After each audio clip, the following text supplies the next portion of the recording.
दोस्तों, वेदांता लिमिटेड की बात करें तो स्टॉक के अंदर आज गिरावट देखने को मिल रही है। इस गिरावट के पीछे सबसे बड़ी वजह तो यह है कि फिलहाल वेदांता के ऊपर फेमा के तहत कार्रवाई हो रही है, लेकिन दूसरी तरफ बाजार में भी गिरावट है। तो वेदांता का डीमर्जर का अंतिम पड़ाव शुरू है। इसी महीने लिस्टिंग होने, लेकिन उसके पहले वेदांता को झटका मिला है और उनकी अलग अलग लोकेशन के ऊपर तलाशी जारी है, जिसमें उनकी सब्सिडी कंपनी हिंदुस्तान जिंक की जो प्रॉपर्टीज वगैरह है वहाँ पर भी जांच चल रही है। तो इसको लेकर कंपनी की तरफ से अपडेट आ गया है। कंपनी का क्या कहना है उसको जानेंगे। इसके अलावा कुछ और बड़ी अपडेट निकल के आ रही है, जिनको हम एक एक करके डिस्कस करेंगे और समझने की कोशिश करेंगे इससे कितनी बड़ी प्रॉब्लम हो सकती है वेदांता को। वैसे हमारे सामने फेयर वैल्यू भी आ चुकी है, अलग अलग जो कंपनियां लिस्ट होने वाली है।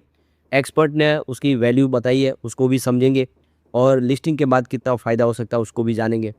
लेकिन फ्रेंड्स, उससे पहले अगर आप पहली बार हमारे चैनल पे आए तो चैनल को सब्सक्राइब कर दीजिए, एक बेल आइकॉन दबा दीजिए ताकि जब भी नया वीडियो बने पहला नोटिफिकेशन आपको मिले। वीडियो पसंद आए तो लाइक से जरूर कीजिए। चलो फ्रेंड्स, वीडियो स्टार्ट करते हैं। मैं हूँ आपका दोस्त SB दवे और हमारे अपने चैनल ऑनलाइन कमाई में आपका बहुत बहुत स्वागत है। सबसे पहले BSE सेंसेक्स की बात कर ले तो अभी बाजार क्लोजर में 15 मिनट बाकी है। बाजार कमज़ोर है 74,293 के स्तर पे, जहाँ पे 356 पॉइंट की गिरावट देखने को मिली है। लगभग आधा % की गिरावट है, 0.48% की गिरावट। तो देखो कि सुबह शुरुआती कमजोरी के साथ हुई थी, गिरावट के साथ। अब इंट्राडे में आप देखें तो बाजार रिकवर नहीं हो पाया, लेकिन गिरावट बहुत ज़्यादा हुई थी, वो रिकवरी हुई ज़रूर है, क्योंकि हमने 73,492 का स्तर भी देखा है। तो काफ़ी बड़ी गिरावट, कम से कम 1000 पॉइंट की गिरावट थी। वो 1000 पॉइंट की गिरावट तो नहीं है, उसमें कुछ भरपाई ज़रूर हुई है। तो निचले लेवल से थोड़ी रिकवरी देखने को मिल रही है। अब वेदांता लिमिटेड की बात करें, स्टॉक 328 पर ट्रेड करा है, जहाँ पे 1.51% की गिरावट है, लगभग 1.5% के आसपास की गिरावट। तो 333 पर क्लोजिंग थी कल की और बिल्कुल वहीं भी फ्लैट शुरुआत हुई। इंट्राडे में 334 का हाई भी बना, लेकिन तेजी रह नहीं पाई क्योंकि खबर थोड़ी सी निगेटिव है जिसका असर देखने को मिला और उसकी वजह से सीधा स्टॉक 325 पर आ गया। तो आप इसको देखिए, दौड़ भी बहुत अच्छी लगाई है। 151 से स्टॉक ने दौड़ना शुरू किया था, वो सीधा 360 तक पहुंच गया था। लगभग डबल से ज़्यादा, और उसके बाद में यहाँ पे कुछ इस समय दबाव की स्थिति बनी है। ये प्रॉफिट बुकिंग भी हो रही है। तो इसकी आप परफॉर्मेंस देखें तो पिछले एक सप्ताह में 4.23% की गिरावट हुई है, लेकिन 1 मंथ के हिसाब से अभी भी 21.64% की दौड़ आपको देखते हुए मिलेगा स्टॉक के अंदर। 3 मंथ में 22.02% की तेज़ी बनी है, जबकि 6 मंथ की बात करें यहाँ पे 63% के आसपास की तेज़ी है। 9 मंथ में 104% की दौड़ लगाई है स्टॉक ने। तो देखो कि आज वेदांता और हिंदुस्तान जिंक के स्टॉक में 1% के आसपास की गिरावट देखने को मिली और इसके पीछे सबसे बड़ी वजह है कि इन्फोर्समेंट डायरेक्टर्स है, उनकी जांच चली है फेमा के तहत। वेदांता की तरफ से इसके कन्फर्मेशन दिया गया है, रेगुलेटरी फाइलिंग में इसकी जानकारी दी है कि उनके ऊपर जांच चल रही है। तो कंपनी की तरफ से कन्फर्मेशन दे दिया गया है कि जो ईडी की कार्रवाई है वो चल रही है। ईडी ने विजिट किया उनकी ऑफिस पर और जो रिपोर्ट निकल के आ रही थी, फॉरेन एक्सचेंज मैनेजमेंट एक्ट जो फेमा के तहत मीडिया के अंदर की कार्रवाई चल रही है, वो बिल्कुल सच है। इसकी जानकारी दी है वेदांता ने। तो देखो कि क्लेरिफिकेशन आ गया है, क्योंकि उनसे मांगा गया था दोनों एक्सचेंज की तरफ से, माइनिंग और मेटल्स के खिलाड़ी के जो वेदांता के पास, कि क्या वाकई में ईडी ने उनके ऊपर कार्रवाई शुरू की है। तो इसका जवाब दे दिया गया है कि हाँ, ईडी उनकी जाँच कर रही है।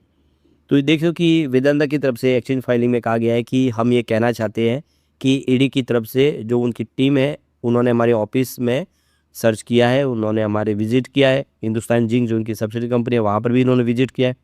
कंपनी की तरफ से कहा गया है कि हम फुल कोऑपरेशन करें, जो भी उनकी रिक्वायरमेंट है उसको पूरा करें। और देख सकते हो कि हम जो भी हमारे से इन्फॉर्मेशन चाहिए वो हम सारी प्रोवाइड कर रहे हैं, यानी हम उनके पूरे तरह से सहयोग कर रहे हैं, ये कंपनी की तरफ से कहा गया है।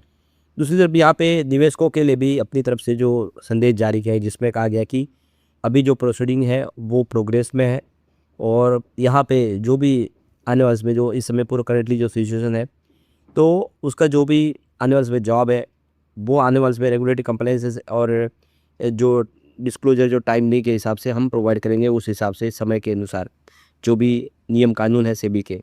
तो यहाँ पे कंपनी की तरफ से कहा गया है कि हम फुली कोऑपरेट कर रहे हैं सेबी को, जो लिस्टिंग रेगुलेशन एक्ट सेबी के बने वो उसके तहत हम जो अभी जांच में पूरा सपोर्ट कर रहे हैं और हम पालन करते हैं सेबी के रूल्स के। तो जो भी इन्फॉर्मेशन देनी चाहिए, जो material information, event including price sensitive information, वो समय पे हम देते हैं।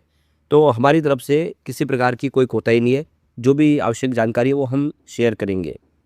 इसके अलावा कंपनी ने जो एक फैसला और किया है रिसेंटली, देख सकते हो कि इसमें भारत एल्यूमिनियम कंपनी लिमिटेड जो बाल्को है, उसको वेदांता एल्यूमिनियम मेटल्स के अंदर उसका जो है बिजनेस ट्रांसफ़र किया जा रहा है। रिस्ट्रक्चरिंग जो एक्सरसाइज जो हो रही है उसके तहत, क्योंकि कंपनी 5 हिस्सों में बढ़ रही है, तो बाल्को का बिजनेस अब वेदांता एल्यूमिनियम मेटल के अंदर शिफ्ट किया जा रहा है। अब सवाल निकल के आता है कि डीमर्जर का प्रोसेस जो अंतिम पायदान पे पहुंच चुका है, लिस्टिंग होनी है, उसके पहले देखें तो संकट आ गया है वेदांता के लिए। जब कंपनी एक बड़ी डीमर्जर योजना पर काम कर रही है, लगभग 1 महीने पहले कंपनी को अपने सिक्योर्ड लेनदारों से इस रिस्ट्रक्चरिंग प्लान को मंजूरी मिल चुकी है, जिसके तहत कंपनी को स्वतंत्र 5 कंपनियों में बांटा जाना है। कंपनी की स्टॉक मार्केट लिस्टिंग की घोषणा इसी महीने होने की उम्मीद है, लेकिन इस प्रक्रिया से ठीक पहले ये समूह के लिए थोड़ी चिंताएं बढ़ाने वाली बात है। हो सकता है कि लिस्टिंग थोड़ी डिले भी हो जाए, हिसाब समय जो पूरा मामला चला उस हिसाब से।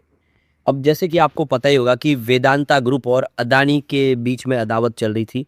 मामला सुप्रीम कोर्ट तक पहुंच गया था, क्योंकि वेदांता ग्रुप का कहना है कि जो जेपी एसोसिएट के जो सीओसी है, उन्होंने नियमों को ताक पे रख के जो ये डील है वो अदानी ग्रुप की मंजूर की, जबकि उनकी बोली बड़ी थी। ये मामला बहुत आगे गया। यहाँ पे इन्होंने एनसीएलटी में अपील की, एनसीएलटी में अपील की, सुप्रीम कोर्ट गए, लेकिन कहीं पर भी उनको राहत नहीं मिली। तो अब यही निकल के आ रहा है कि ये जो अब एक नई ईडी की कार्रवाई चल रही है, और दूसरी तरफ पहले ऑलरेडी वो प्रॉब्लम जो अदानी ग्रुप के साथ में इनकी चल रही है, तो क्या संबंध हो रहे हैं इधर। तो इस तरह से बहुत सारी बातें निकल के आ रही है। मामला वो भी सुप्रीम कोर्ट तक गया, तो वेदांता ने हार नहीं मानी। उन्होंने लगातार कोशिश की कि उनकी बड़ी बोली को कैसे नामंजूर किया जाए। उनका कहना है कि सीओसी ने प्रक्रिया में कोई देखे तो यहाँ पे निष्पक्षता नहीं बरती है। कंपनी का दावा है कि नेट प्रेजेंट वैल्यू के आधार पर वेदांता की बोली जो सबसे ऊंची थी उनको मौका नहीं दिया गया, जबकि अदानी ग्रुप को मौका दिया गया। तो देखो कि पूरा मामला जो है, दो कॉर्पोरेट घरानों की फाइट शुरू हो चुकी है, क्योंकि मामला सुप्रीम कोर्ट तक पहुंचा। तो एक तरह से ये विवाद पूरा गहरा गया है। ये भी इस समय एक प्रॉब्लम वाली बात है। अब वेदांता का डीमर्जर होने जा रहा है, तो लोगों के मन में यही सवाल है कि जो 4 कंपनियां लिस्ट होने हैं उनकी क्या फेयर वैल्यू हो सकती है। तो अब यहाँ पे सवाल निकल के आता है कि Vedanta versus Vedanta aluminium versus Vedanta power versus Vedanta oil and gas, Vedanta versus iron, कौन सा इस समय बेटर है जिस पे दाव लगाया जा सकता है। तो जो इस समय कमोडिटीज़ की प्राइस है वो काफ़ी फेवरेबल है वेदांता एल्यूमिनियम के लिए। तो वेदांता ऑयल गैस भी देखें तो उसकी यहाँ पे री रेटिंग हो रही है क्रूड ऑयल की वजह से, काफ़ी सारा सपोर्ट मिल रहा है। तो ये देखिए हर्षल दासारी जो बिजनेस हेड है इन्वेस्ट पीएमएस के, उनका कहना है कि वेदांता जो है एक मजबूत खिलाड़ी है, स्टडी आगे इसकी ग्रोथ की संभावना है, और एल्यूमिनियम को काफ़ी सारा फ़ायदा इस समय देखने को मिल रहा है। तो यहाँ पे देखें तो हिंदुस्तान जिंक लिमिटेड की जो वैल्यूशन है वो 320 के आसपास दिख रही है, जो हर्षल दसानी के हिसाब से। वेदांता एल्यूमिनियम की प्राइस है वो सबसे ज़्यादा है, 420 की प्राइस उन्होंने डिसाइड की है। वेदांता पावर 10 रुपये का शेयर है। वेदांता ऑयल एंड गैस की बात करें, यहाँ पे 40 रुपीज़ की प्राइस दिखाई दे रही है, और वेदांता आयरन एंड स्टील की 10 रुपीज़ की प्राइस है। इस हिसाब से सबकी वैल्यू अगर जोड़े तो 800 रुपीज़ के आसपास जो आती है। तो ये देख सकते हो कि आप समझ सकते हो वेदांता लिमिटेड जो ऑलरेडी मजबूत खिलाड़ी है, और इसमें है वेदांता एल्यूमिनियम का बड़ा रोल है। और जो छोटे शेयर रहेंगे तो वेदांता पावर और आयरन स्टील के रहेंगे, जिसकी वैल्यूशन 10 रुपये के आसपास रहेगी। लेकिन ओवरऑल अगर आप देखेंगे तो ये वेदांता का जो डीमर्जर है वो निवेशकों के लिए फ़ायदे का सौदा साबित होगा। लेकिन फ्रेंड्स, कोई भी इन्वेस्टमेंट करने से पहले अपने फाइनेंशियल एडवाइजर से एडवाइस ले लें, या अपना खुद का रिसर्च करें, क्योंकि मैंने वीडियो आपके एजुकेशनल पर्पज़ के लिए ही बनाए। वीडियो पसंद आए तो लाइक से जरूर कीजिए और चैनल को सब्सक्राइब कर दीजिए। Thank you friends.